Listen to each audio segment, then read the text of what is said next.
Many Americans think of San Diego as one of the country's most beautiful recreational cities. But these days, it's building a new identity.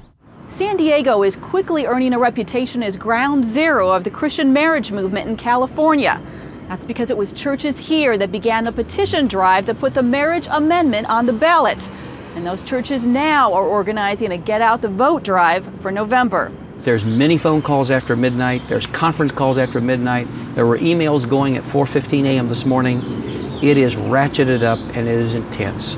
3 San Diego pastors, Jim GARLOW of SKYLINE Church, Chris Clark of East Claremont Southern Baptist, and Miles McPherson of the Rock Church, are leading the movement with ambitious plans.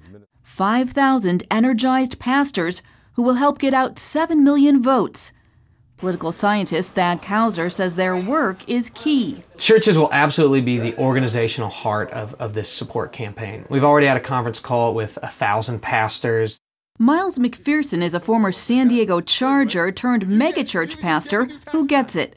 His campaign challenge, reaching young voters who support gay marriage. Right now they're driven by the wrong information and a lot of emotion. I don't want to be a bigot. I don't want to discriminate. We should be fair.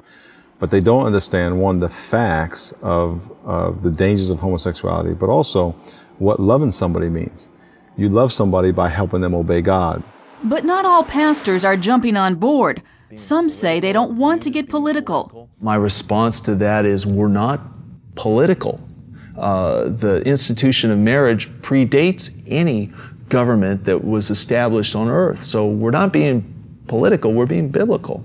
Brian Brown of ProtectMarriage.com leads fundraising in support of the marriage amendment, also known as Proposition 8.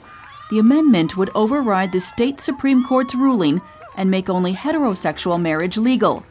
So far, both sides have raised about $4 million each, but many expect those opposing Prop 8 will raise considerably more. Everything about what we believe in and the importance of mothers and fathers is at stake. The very core social institution, the family, that's at stake. And it's not just California. Indeed. Campaign contributions on both sides show interest across the country. Denver-based gay activist Tim Gill gave $250,000 to oppose the amendment. The Washington, D.C.-based Human Rights Campaign gave $1 million. On the other side, Focus on the Family gave $250,000, and the American Family Association gave $500,000. But those supporting the amendment extend beyond just evangelical circles. A lot of religions, both Christian and non-Christian, are concerned about the issue. As Mark Stern with the American Jewish Congress recently wrote, the state Supreme Court seems to believe that once outside the church or synagogue doors, equality is always more important than religious liberty. There is no protection for pastors right now. If I were to refuse to perform a same-sex wedding, I could be sued, I could be fined, the church could lose its tax-exempt status. The fears of many California pastors have already been realized across the country here in Ocean Grove, New Jersey. That's because the state's Civil Rights Division is investigating this Christian campground by the beach. At issue, its refusal to host a lesbian civil union ceremony. Our assumption was that when they discovered this was a worship facility, they'd understand and we could work out something where they could do it somewhere else. But despite miles of New Jersey beachfront to choose from, several lesbian couples chose the Christian Campground's pavilion for their commitment ceremony.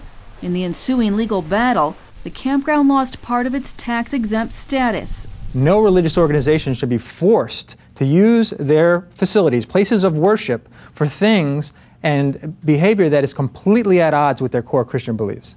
You can't miss the equality flags flying amidst the rows of historic homes in Ocean Grove these days.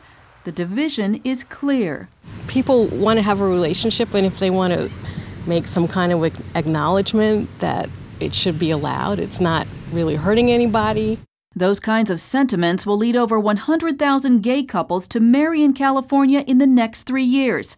They'll spend close to $700 million in the process, and they'll make for a very close race this November if current polls and past history are any indication. When initiatives begin a race very, very closely divided, those initiatives normally lose. But many Christians we spoke with are confident. When you get into the voting booth, when it's just you and the Lord, I think people will vote the correct way.